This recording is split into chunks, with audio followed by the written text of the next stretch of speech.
Kazuma is a disgusting, filthy weeb who jerk his peanut to high school anime girls all day. However, one day, he gets hit by a truck-kun and meets a thick goddess who gives him a quest to save the entire world. Kazuma agrees, but on a condition that the goddess will let him get freaky with her after he saves the world. Yeah, boy. A shut-in boy decides to go outside and touch grass for once, or rather, to get a limited edition of an online game that's going on sale today. After a 5-hour trip, he finally returns with his prize. But as he walks a bit faster to get away from the sun, he sees a girl from his school go right in the way of a truck, runs in and pushes her off the path, getting caressed by the truck in the process. As he wakes up in a weird space, a girl with a very short dress tells him that he passed away.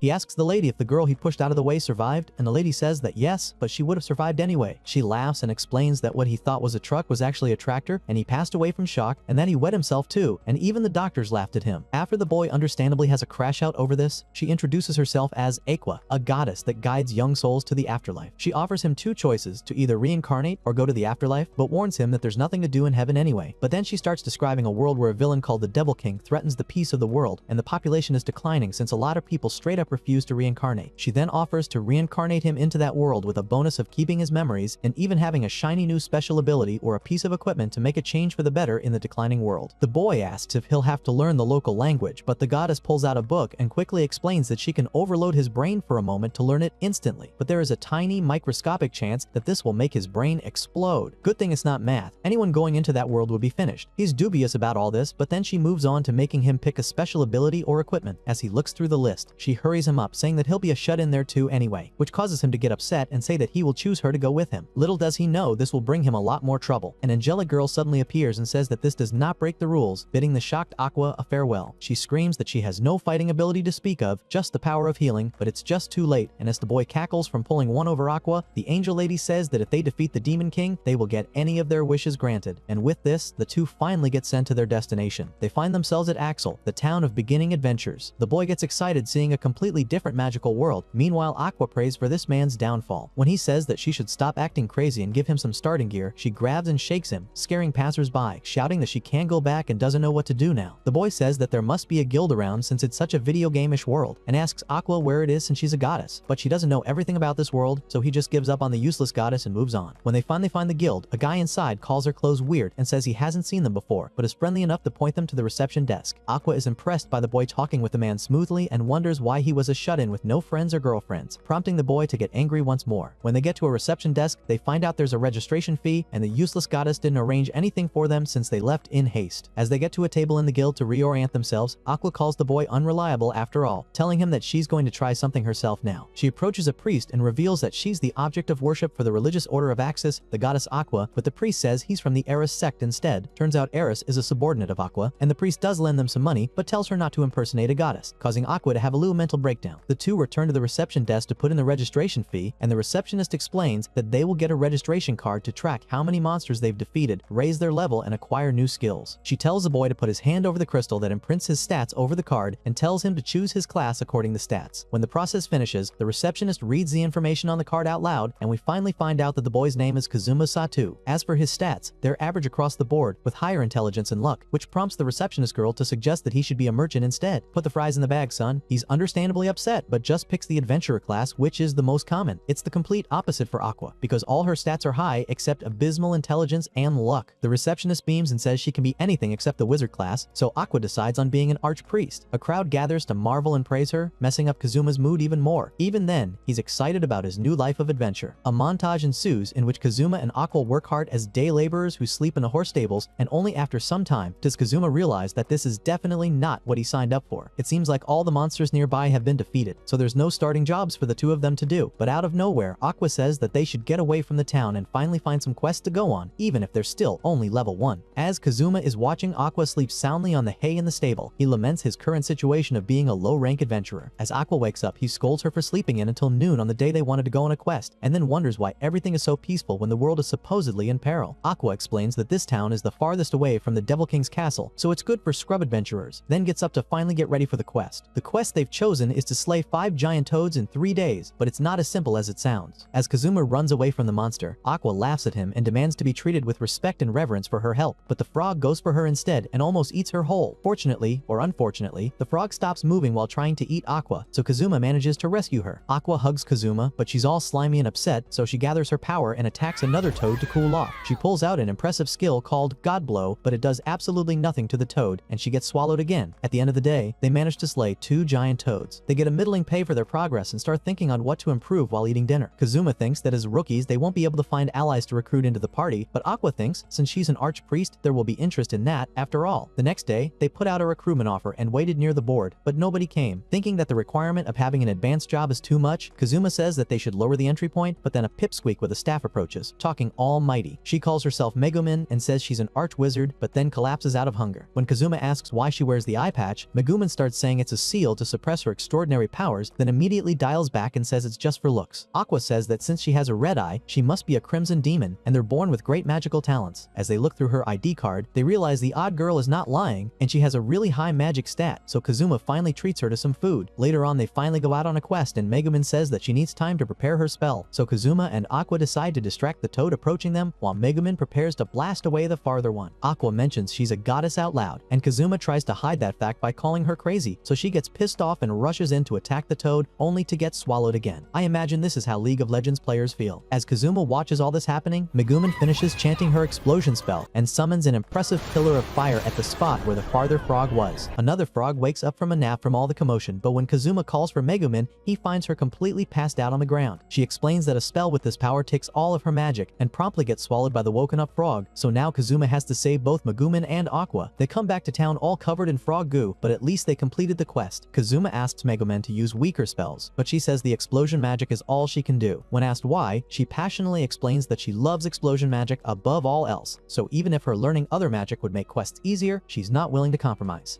Aqua sympathizes with her, but Kazuma is already ready to drop her from the party as soon as they split the reward. After Megumin begs to be a permanent party member and says she doesn't need to be paid as long as she gets food, he still refuses to budge, but then, girls nearby suspect Kazuma did something bad to the girls covered in goo and is now throwing them away, so he has to relent and accept her into the fray to get out of the situation. Kazuma turns in the quest and levels up 4 times as a result, but the overall pay divided between the 3 of them is depressing, and all the other quests on the board are unfit for their party. As he mulls over all that, a gorgeous female knight approaches him, asking if they're still recruiting party members. She presents herself as Darkness of the Crusader class, but as she talks more and more, she gets visibly very flustered and embarrassed. After Darkness passionately asks what happened to his slimy teammates, Kazuma replies that they were swallowed by giant toads. She acts weird, so Kazuma tries to blow her off by saying that they're all inadequate. To that, she says that she's also pretty bad, and asks him to use her as a meat shield. Kazuma nearly has a heart attack, but still tries to refuse, and when he says she might get swallowed by monsters too, she agrees a bit too enthusiastically. Next day, Kazuma enters the guild and finds Aqua doing parlor tricks to impress everyone. He sits down to eat next to Megumin, and they talk about how to acquire new skills. She tries to get him to learn explosion magic, but then he calls her a little girl and she stops talking to him completely. Just then, Darkness appears behind this man with the intention of continuing their talk. He refuses again, and she moans. A thief girl named Chris approaches them and tells Darkness not to be too pushy, then offers to teach Kazuma a good thief skill. They go outside, and she talks about a few low-cost but useful skills, one of them being the steal skill. He learns enemy detection, lure can steal from her, and she gets him to fight her to use the skills in a real fight. She shows him an expensive dagger and puts a bunch of stones in her hands to lower the chance of it being stolen, but when he uses the skill, he manages to steal the underwear off of her. Seeing this, Darkness calls it a vile act while somewhat enjoying it. When they go back inside, Kazuma shows off his steal skill on Megumin, but even though the loot should be random, he manages to steal the lady's panties again. As Darkness hysterically asks to let her into the party, he refuses again. Aqua and Megumin find out that she's a crusader and are ready to accept her into the party, but Kazuma tries to make both Megumin and Darkness reconsider joining by saying he and Aqua want to defeat the Devil King. It doesn't work, but then an emergency bell notifies everyone there's enemies near the city. Everyone goes out, and what's happening ends up being an urgent quest to defeat flying cabbages trying to get into the city. Darkness tries to show off to Kazuma, but ends up not hitting a single cabbage and ends up being pummeled by a bunch of them while protecting another adventurer. As she gets hit, her armor gets destroyed, exposing more and more of her skin, which delights her. Honestly, just throw out the whole crusader at this point. Meanwhile, Megumin tries to solve the situation by way of explosion magic, and she manages to do so with great success. A large number of cabbages are gathered as a result, and everyone in town gets to eat cabbage stir-fry that day. As Aqua, Megumin, and Darkness praise each other for a job well done, it is decided that Darkness will indeed join the party without Kazuma's consent. Later on, Kazuma finally learns a new skill, which is a spell that creates water. Darkness and Megumin show off the new equipment they bought with the reward from the cabbage quest. quest. Meanwhile, Aqua is pissed because most of what she caught was actually lettuce. Kazuma reveals that he got a small fortune of 1,000,000 iris from his quest rewards. Aqua immediately coerces him into paying off the tab of 100,000 that she had, and after that he gets a more fitting outfit for an adventurer. The party tries to plan for what to do next, and everyone has different ideas, but ultimately they approach the quest board and find out that there's only high-level quests available. Turns out the Devil King's subordinate has appeared nearby, so all the low-level monsters are in hiding. Kazuma and Megumin go out of town for magic training, or more accurately, so Kazuma could carry the lady home after she collapses after her daily single spell. Needs someone who would do that after I do the dishes. They see an eerie castle on a cliffside, and Megumin tries to blast it with explosion magic, then collapses. This continues daily as Aqua works a part-time job and Darkness is gone to train at her family home. As days go by, Kazuma notices Megumin's explosions become more and more refined. Nothing much changes, however, so he chastises Aqua for being useless. As Darkness asks to be demeaned instead, another emergency arises at the gates of the city. Devil King's subordinate, a headless knight. The knight screams out, asking who has been firing off explosion magic at his castle every day. As everybody looks around, Megumin steps forth. The knight screams at her to face him openly instead of this harassment, but in a giga-brain move, she says it was all just a tactic to lure him here on his own. Aqua comes in to support Megumin and attempt to purify the knight, but he fires off a curse that would destroy whoever gets hit by it in 7 days. Darkness manages to jump in front and get hit by it, and the knight laughs and gets ready to leave, telling Megumin to watch her friend slowly and painfully fade away because of her actions. Darkness gets up and immediately starts spouting some nonsense about coming with him and being made to do all sorts of perverse acts for him, weirding the knight out. He flees, telling Megumin to come to his castle if he wants Darkness to stay alive. Megumin goes ahead to do just that, and Kazuma intends to go with her to keep her from casting an explosion on any random thing. As they have a nice moment talking about trusting each other, Aqua easily dispels the knight's curse from Darkness. Everybody claps, and this is how the quest to repel the headless knight finishes. While everybody except Megumin and Kazuma, who were really excited to go on an actual adventure for once, watching Aqua sleeping peacefully, Kazuma laments that this is not how his parallel world life should go. Later on, while the party gathers in the guild, Aqua begs everyone to go on a quest, even if all that's left are the high difficulty ones, because she's sick of working part-time.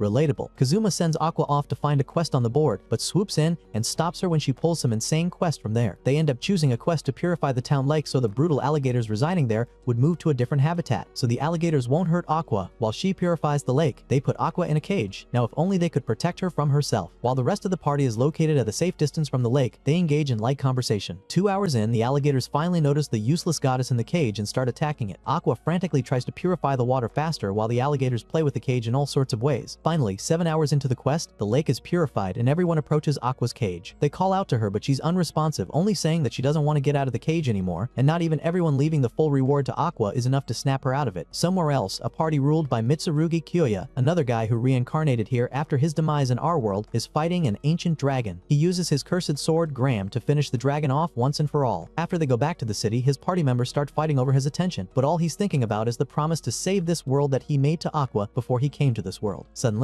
he hears her voice again, and when he approaches her, he notices her being listless inside a cage and panics. Mitsurugi literally bends the bars of the cage to get to her, but it takes Kazuma reminding her that she's a goddess to pep up and get her cheer back. She doesn't recognize the guy at first, and when he asks what happened for her to be out here and in a cage, the brief explanation sends him into an even worse panic. He gets angry at Kazuma over dragging her along with him and letting her sleep in the stable, and then proposes that all the girls from Kazuma's party join him instead, and even be given full sets of high-quality equipment. The girls feel all the red flags in the world from that guy, so they all refuse. Mitsurugi proposes a duel with Kazuma to add Aqua to his party, and Kazuma immediately starts attacking and uses the steel skill to get his cursed sword and bonks him with it, rendering the red flag guy unconscious. His party members pipe up, but he threatens them with using the steel skill to steal their underwear and leaves with the guy's sword as they run away, creeped out. I think Kazuma's making his reputation even worse. Next day, Aqua nearly cries because the cost to repair the broken cage costs her 2/3 of her quest reward, and then Mitsurugi appears again. He says that he's heard rumors about Kazuma stealing panties from girls and coveting them in slime, his nickname being Kazuma the Brute. Aqua attacks him with God Blow and forces him to pay the full quest rewards worth for bending the cage, so the simp does that immediately. Then, he asks Kazuma to return his sword, but Kazuma has already sold it off, so he storms off, his party members running after him. Then Darkness finally asks why the guy keeps calling her goddess, so Kazuma thinks that it might be time to reveal that she's actually a goddess. But when Aqua confirms as such, Darkness and Megumin don't believe her. Then, another emergency resounds throughout town, so they have to go to the gates at once. The Headless Knight is here again, and he's not happy about nobody nobody coming to his castle. As he explodes with dark energy, Kazuma is just confused. Kazuma says that they're not coming to explode the castle every day anymore, but the knight points at Megumin and says she still comes by daily. As Kazuma pinches both her cheeks, she says that she couldn't stop after doing it so much, and it is found out that Aqua helped her out to get revenge for all low-level quests disappearing because the knight is here. The knight angrily presents himself as Verdia and asks why they haven't been seeking retribution for Darkness's supposed demise from the curse. Just then, Darkness comes up front, embarrassed from the attention on her. Absolutely flabbergasted, he says that he can easily defeat everyone in the city, but Aqua uses an anti-undead spell. He shrieks and falls to the ground like you when you stub your toe, and Aqua says that it didn't work as well as she hoped, to which Kazuma disagrees, saying it worked just fine. Verdia gets back up, but gets scared and summons a bunch of undead to fight for him. Aqua fires off a stronger spell at him, and he shrieks and falls again, but then tells his minions to slaughter everyone in the city. The undead all go for Aqua instead, subconsciously seeking salvation from a goddess. As she's running from the horde, she goes for Kazuma to help her, but now they're just running away together with no clear solution. Kazuma tells Megumin to prepare her magic and run straight for Verdia, creating a situation where she can hit both the horde and the knight. She casts her explosion magic and leaves a smoldering crater, but it leaves her powerless, so she asks Kazuma to carry her on his back. Everyone is delighted, but Verdia comes back up from the crater still, laughing. He challenges them all to a fight. A bunch of random guys attack Verdia,